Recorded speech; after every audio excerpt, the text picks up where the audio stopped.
Hello and welcome you all. So continue करते हैं हमारी आज की वीडियो, जिसमें आज हम पढ़ने वाले हैं हमारा नया चैप्टर जो है लाइंस एंड एंगल्स। ओके, इस चैप्टर तक आते आते हम पिछले चैप्टर्स में पढ़ के आते हैं कि कोई भी लाइन हमें ड्रॉ करने के लिए कम से कम 2 पॉइंट की ज़रूरत तो होती है, ठीक है। या फिर पॉइंट्स क्या होते हैं, लाइन्स क्या होते हैं, और कुछ एग्जाम्स भी पढ़कर आते हैं जिनका यूज़ हम कुछ रिजल्ट्स को प्रूव करने के लिए करते हैं, कुछ थ्योरम्स को प्रूव करने के लिए करते हैं। तो उसी सीरीज़ में इस चैप्टर में हम वही सब सीखेंगे, लेकिन थोड़ा और डिटेल में। तो आज शुरू करते हैं आज की वीडियो। उससे पहले कुछ बेसिक सी चीज़ें होती है जो हमें इस चैप्टर को पढ़ने के लिए ज़रूरत होती है, जो हम पिछली क्लासेस में पढ़कर भी आते हैं। तो उन्हीं को देखते हैं। सबसे पहले मान लो मैं ये लिखती हूँ कि ये मेरे पास एक लाइन है जिसको मैं कहीं तक भी बढ़ा सकती हूँ, ठीक है। ये मेरे पास एक लाइन है ए बी। अगर मैं इसको डिनोट करना चाहूँगी, इसकी नोटेशन देना चाहूँगी, तो वो क्या होगी मेरे पास, वो होगी ऐसे।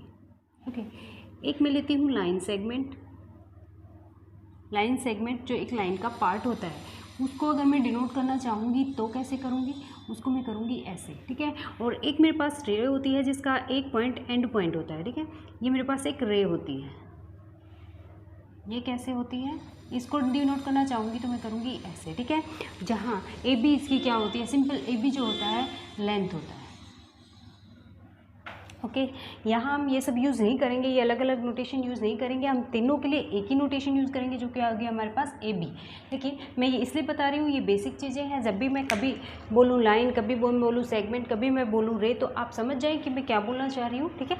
हम नोटेशन ये यूज़ करने वाले हैं तीनों के लिए। ओके, नेक्स्ट हमारे पास क्या होता है कि हमारे पास आता है एंगल्स के बारे में। एंगल क्या होता है, जब भी कोई दो रे एक सिंगल पॉइंट से ओरिजिनेट हो रही होती हैं, जैसे मैं ये एक पॉइंट ले लूँ, यहाँ से मेरे पास दो रेज हैं, ये ओरिजिनेट हो रही हैं ऐसे। ये मैं ले लूँ पॉइंट ओ, ये मैं ले लूँ पॉइंट ए, ये बी। तो ये जो एंगल बना रही हैं दोनों रेज, जहाँ पे स्ट्राइक कर रही हैं, जिस पॉइंट से ओरिजिनेट हो रही हैं, वो क्या होता है, इसका एंगल बनाती है ये, ठीक है। तो इस ओ को हम बोलते हैं इसका वर्टेक्स, और जो ये दो रेज होती हैं इनको हम बोलते हैं arms, arms of the angle.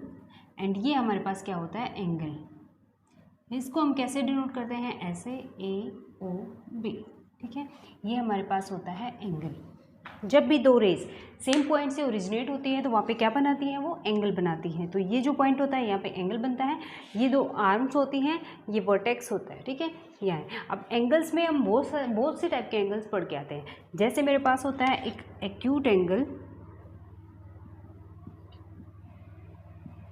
Acute angle कौन सा होता है, जो लेस देन 90 होता है, जो 90 डिग्री से कम होता है। वह एंगल कौन सा होता है मेरे पास, जैसे मैं बोलूँ इस तरह का एंगल।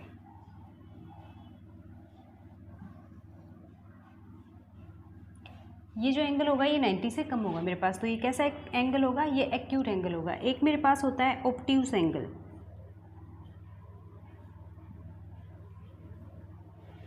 जो ग्रेटर देन 90 होता है, वो क्या होता है मेरे पास, ऑब्ट्यूस एंगल। वो अगर मैं ड्रॉ करना चाहूँ तो मैं कैसे करूँगी, ऐसे, इस तरह से। ये जो एंगल होगा ये मेरे पास क्या होगा, ऑब्ट्यूस एंगल होगा। ये क्या होगा, 90 डिग्री से ज़्यादा होगा। मैंने क्या बताया, एक्यूट एंगल जो 90 डिग्री से कम होता है, और ऑब्ट्यूस एंगल जो 90 डिग्री से ज़्यादा होता है। ये क्या होते हैं हमारे पास, एंगल होते हैं। बताया, एक एक्यूट एंगल होता है जो 90 डिग्री से कम होता है, जो इस तरह का होता है। एक मेरे पास होता है ऑब्ट्यूस एंगल जो 90 डिग्री से ज़्यादा होता है, वो इस तरह का होता है। फिर मेरे पास आता है राइट एंगल, जो एग्जैक्ट 90 डिग्री होता है, ठीक है।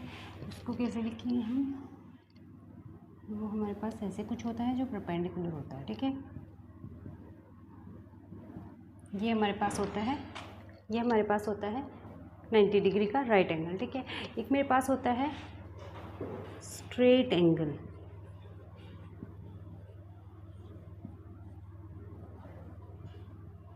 जो एग्जैक्ट 180 डिग्री होता है।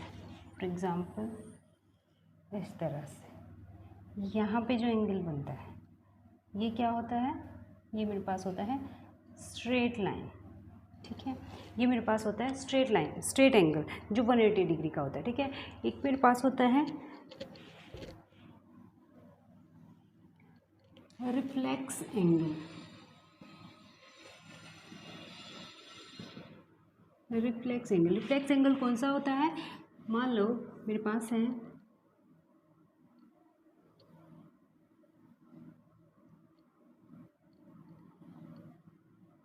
मैं इसको नाम दे रही हूँ एल, ठीक है। ये ए, ये ओ पॉइंट है और ये बी पॉइंट है, ठीक है। तो जो ये एल एंगल होगा मेरे पास, ये किस तरह से होगा, ये 180 डिग्री से तो ज़्यादा होगा और 360 डिग्री से कम होगा,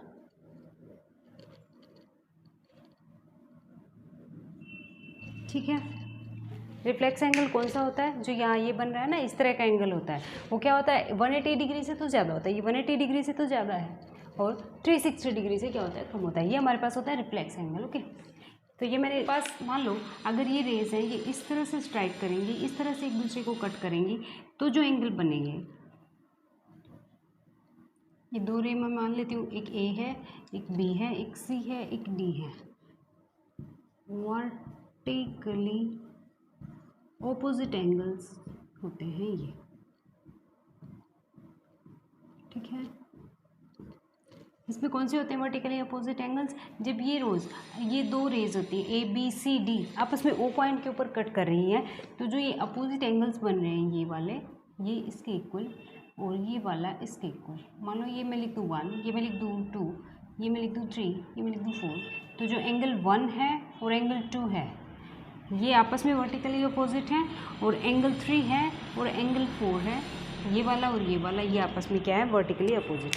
क्या है बताया मैंने, जब दो रेज आपस में कट कर किसी ओ पॉइंट के ऊपर कट कर रही हैं, तो जो ये एंगल बन रहे हैं वर्टिकली अपोजिट, 1 2 के वर्टिकली अपोजिट होगा और 3 4 के वर्टिकली अपोजिट होगा, ठीक है। ये वर्टिकली अपोजिट एंगल होते हैं, ठीक है।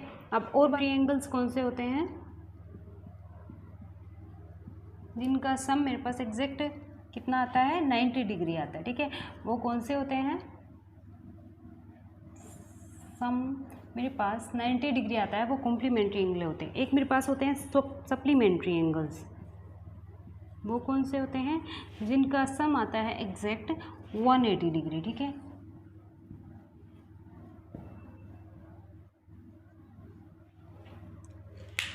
ये बताएं मैंने, एक्यूट एंगल बताया है जो 90 डिग्री से कम होता है, ऑब्ट्यूज जो 90 डिग्री से ज़्यादा होता है, राइट एंगल जो एग्जैक्ट 90 होता है, एक लीनियर होता है जो 180 डिग्री होता है एग्जैक्ट। कॉम्प्लीमेंट्री एंगल्स कौन से होते हैं, जिनका सम मेरे पास कितना होता है 90 डिग्री होता है, और सप्लीमेंट्री एंगल्स कौन से होते हैं, जिनका सम कितना आता है 180 डिग्री, ठीक है। अब रिफ्लेक्स एंगल कौन से होते हैं, ऐसा एंगल जो 180 से तो ज़्यादा होता है पर 360 से कम होता है, वो कौन सा होता है रिफ्लेक्स एंगल। वर्टिकली अपोजिट कौन से एंगल होते हैं, जब दो रे आपस में ओ पॉइंट के ऊपर कट कर रही हैं, तो जो अपोजिट साइड में जो एंगल्स बन रहे हैं उन रेज के, वो क्या होते हैं वर्टिकली अपोजिट। जैसे 1 2 के वर्टिकली अपोजिट है और 3 4 के वर्टिकली अपोजिट है, ठीक है। ये वर्टिकली अपोजिट होते हैं। एक हमारे पास होता है एडजेसेंट एंगल। एडजेसेंट एंगल कौन से होते हैं, मैं बात कर रही हूँ एडजेसेंट एंगल की।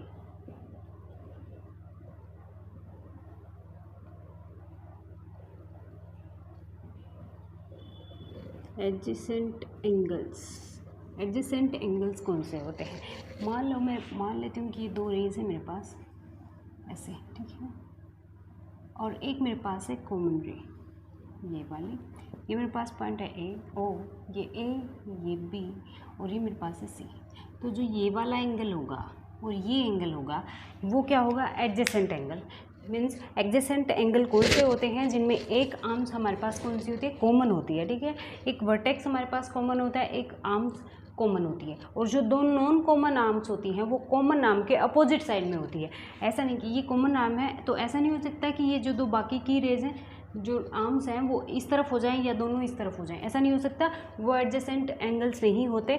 उसमें क्या कंपल्सरी होता है कि जो ये कॉमन आर्म होती है और जो बच जाती हैं, जो दो आर्म हमारे पास जो नॉन कॉमन होती हैं, वो क्या होती है अपोजिट साइड्स में होनी चाहिए, ठीक है।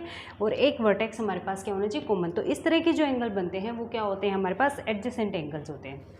क्या बताया मैंने, फिर से देखो, एक रे होती है वो कॉमन होती है, एक वर्टेक्स कॉमन होता है, और ये रे क्या होती है, ये जो आर्म्स है ये क्या है, ये आर्म है कॉमन आर्म। इस एंगल के लिए ये कॉमन आर्म है, दोनों एंगल्स के लिए ये कॉमन है, ठीक है। और ये जो दो हैं ओ बी और ओ ए, ये नॉन कॉमन आर्म्स है।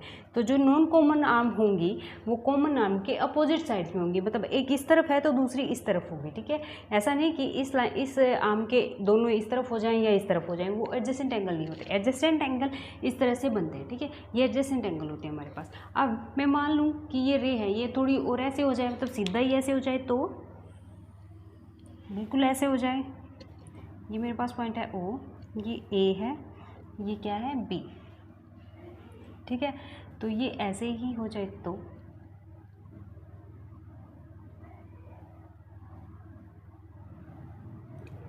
तो भी क्या ये एडजेसेंट होंगे, तो भी एडजेसेंट होंगे, इनको एडजेसेंट ही बोलेंगे क्योंकि ये कॉमन आर्म है मेरे पास, इसकी नॉन कॉमन आर्म एक इस तरफ है इसके और एक इस तरफ है, ठीक है, और ये वर्टेक्स मेरे पास क्या है, कॉमन है। अब इसमें मैं क्या लिख सकती हूँ, इस वाले में, इस एडजेसेंट एंगल में मैं लिख सकती हूँ ना, angle AOB equal to angle AOC plus angle COB। ऐसा होता क्या, ऐसा होता है ना। ये पूरा जो एंगल है ये वाला यहाँ से, इसको मैं कैसे लिख सकती हूँ, दिस प्लस दिस, ऐसे लिख सकती हूँ मैं। इस वाले को और इस वाले को मैं ऐड कर दूँगी तो मुझे पूरा मिलेगा ना, ये मैं लिख सकती हूँ इसमें, ठीक है। और इसी में ये मैं इसमें लिखना चाहूँ तो मैं कैसे लिखूँगी, ये हो जाएगा मेरे पास angle AOB equals to angle AO, ये पॉइंट है C, AOC plus angle COB, ऐसा होगा। ये क्या क्या लिखा है मैंने, जो ये पूरा एंगल था ना, ये यहाँ से लेकर यहाँ तक का जो पूरा एंगल था उसको कैसे लिख दिया मैंने, this angle plus this angle, ऐसे लिख दिया मैंने, ठीक है। अब ये AOC प्लस जो AOB को क्या लिख दिया है, AOC प्लस COB, ये मैंने लिख दिया। अब मेरे पास जो AOB होता है, AOB ये कितना होता है, पूरा 180 डिग्री होता है ना, क्योंकि कौन सा एंगल है, ये स्ट्रेट एंगल है, जो हमने अभी देखा था। स्ट्रेट एंगल कौन सा होता है, जो 180 का होता है, ठीक है। ऐसे होता है ना, जो एक स्ट्रेट लाइन के ऊपर होता है, तो वो क्या होता है, हमारे पास स्ट्रेट एंगल होता है। तो ये जो AOB है, इसकी जगह मैं क्या लिख सकती हूँ, 180। तो ये मेरे पास क्या हो जाएगा, 180 equals to angle AOC plus COB, AOC plus angle COB। क्या मीनिंग हुआ इसका, कि जो AOC है और COB है, इसका सम हमारे पास क्या आ गया है, 180 डिग्री आ गया, ठीक है। ये रिजल्ट हमारे पास एक निकला है। इससे हम दो एग्जाम्स बता सकते हैं कि अगर एक जो रे है, जो एक आर्म्स है, कॉमन आर्म है, वो अगर किसी रे के ऊपर गिरती है, किसी रे के ऊपर लाइक करती है, क्या आ गया है, AOC plus COB equals to 180, ठीक है। अब इससे यहाँ से एक रिजल्ट हमारे पास निकला है कि जो ये लाइन पे इस आर्म से जो एंगल बन रहे हैं उनका सम क्या आ रहा है, 180, ठीक है। यहाँ से दो एग्जाम्स हमारे पास आते हैं, कौन से, अगर if a common arm OC stand on a line then the sum of the angles adjacent angles is 180 degree, ठीक है। अगर कोई भी रे किसी लाइन के ऊपर स्टैंड करेगी तो जो एडजेसेंट एंगल बनेंगे वो कितना होगा, उनका सम होगा 180 डिग्री।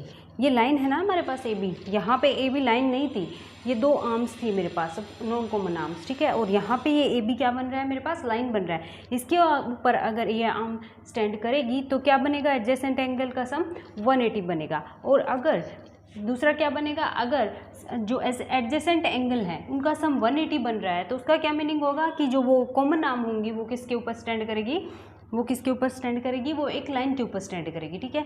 क्या बोले मैंने, दो एग्जाम्स मैंने बताया है कि अगर दो एडजेसेंट एंगल का सम मेरे पास 180 डिग्री आ रहा है तो जो कॉमन आर्म है वो किस पे स्टैंड करेगी, वो एक लाइन के ऊपर स्टैंड करेगी।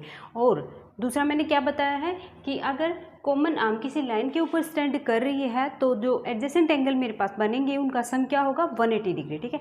ये दो एग्जाम्स यहाँ से निकल कर आते हैं, ठीक है। तो ये हमने अभी देखा है एंगल्स के बारे में। कुछ और देख, थ्योरम है कि जो वर्टिकली अपोजिट एंगल्स होते हैं वो एक दूसरे के इक्वल होते हैं, मुझे प्रूव करना है, ठीक है। मेरे पास एक थ्योरम है, मुझे प्रूव करना है वर्टिकली जो अपोजिट एंगल होते हैं, वर्टिकली opposite angles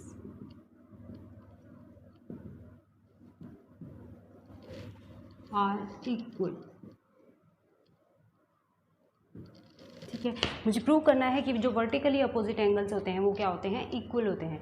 तो अभी हमने देखा कि वर्टिकली अपोजिट एंगल्स कौन से होते हैं, जैसे मेरे पास ये दो रे हैं, ये दो लाइन है, ये किसी पॉइंट O के ऊपर क्या कर रही है, कट कर रही है, ठीक है। ये मेरे पास है AB, ये मेरे पास है C और D।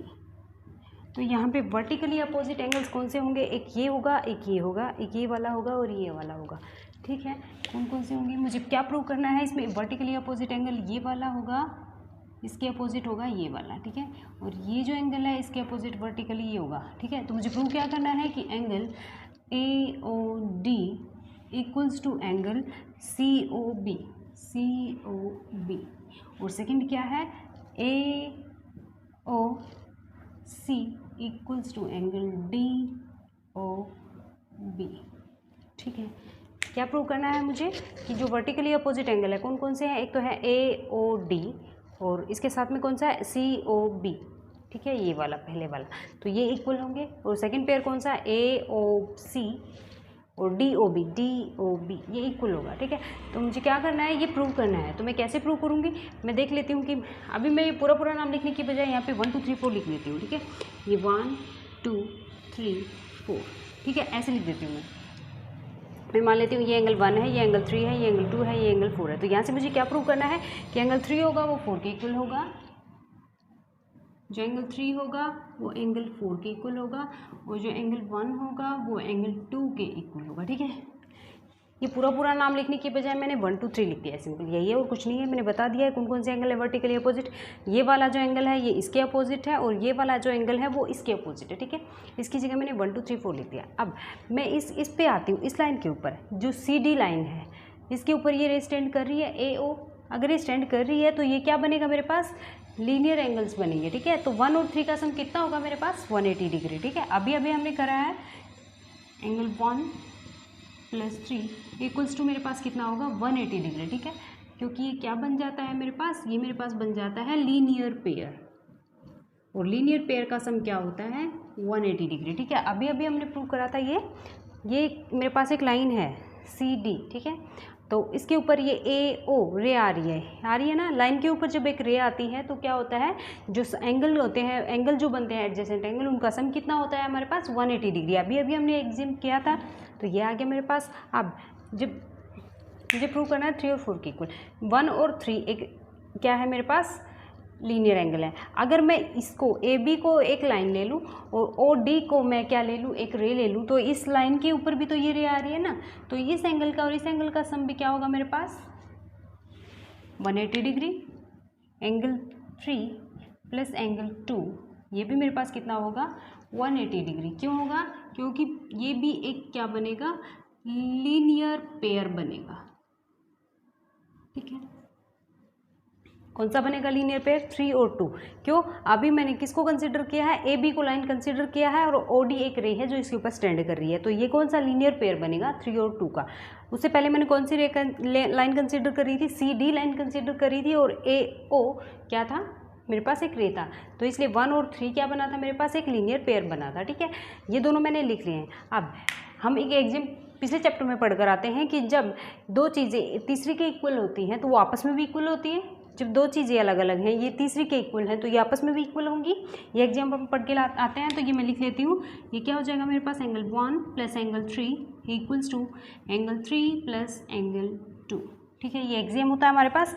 अब ये दोनों चीज़ें इक्वल है, इसमें से मैं इक्वल ही क्वांटिटी को अगर सब्ट्रैक्ट कर दूंगी तो जो रिमाइंडर मेरे पास बचेगा वो भी इक्वल होगा। ये भी हम एग्जाम पढ़ के आते हैं पिछले चैप्टर में, क्या कि जब मेरे पास दो क्वांटिटीज़ इक्वल हैं उसमें से मैं एक सेम इक्वल क्वांटिटी को अगर सब्ट्रैक्ट कर रही हूँ तो जो रिमाइंडर मेरे पास आएगा वो भी क्या होगा, इक्वल होगा।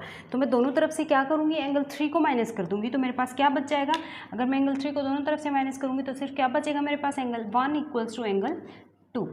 ठीक है, ये मुझे क्या करना था, प्रूव करना था। ठीक है, angle 1 equal to angle 2। Angle 1 कौन सा है मेरे पास, एंगल 1 है ए ओ सी, इसकी जगह मैं क्या लिख दूँगी, angle A O C equals to 2 कौन सा है मेरे पास, D O B, angle D O B. ठीक है, यही मुझे प्रूव करना था। ओके, यही प्रूव किया हमने। क्या किया है, एक बार इसको लाइन को कंसीडर करा है और ये एक रे इसके ऊपर आ रही है तो ये लीनियर पेयर कंसीडर करा है, फिर एक बार ये लीनियर पेयर कंसीडर करा है। ठीक है, और अगर मैं सेम इसी तरह मुझे ये और ये इक्वल प्रूव करना है तो मैं क्या करूँगी, एक बार इन दोनों को क्या करूँगी, मैं लीनियर पेयर कंसीडर करूँगी, उसके लिए ये लाइन लूँगी, और एक बार 2 और 4 को लीनियर पेयर कंसीडर करूँगी तो मैं इसको लाइन लूँगी और इसको रे लूँगी। ठीक है, वहाँ से क्या होगा, मेरे पास 2 कैंसिल होगा, 2 दोनों तरफ से सब्ट्रैक्ट करना पड़ेगा और मेरे पास 3 इक्वल्स टू 4 आ जाएगा। सिमिलर वे है, ऐसे ही हम प्रूव कर सकते हैं। तो ये पूरी थ्योरम थी जिसमें हमने प्रूव किया है कि वर्टिकली जो अपोजिट एंगल होते हैं वो क्या होते हैं, हमारे पास इक्वल्स होते हैं। तो आज के लिए इतना ही, मिलते हैं नेक्स्ट वीडियो में, इससे आगे कंटिन्यू करते हैं। तो तब तक के लिए टेक केयर, थैंक यू।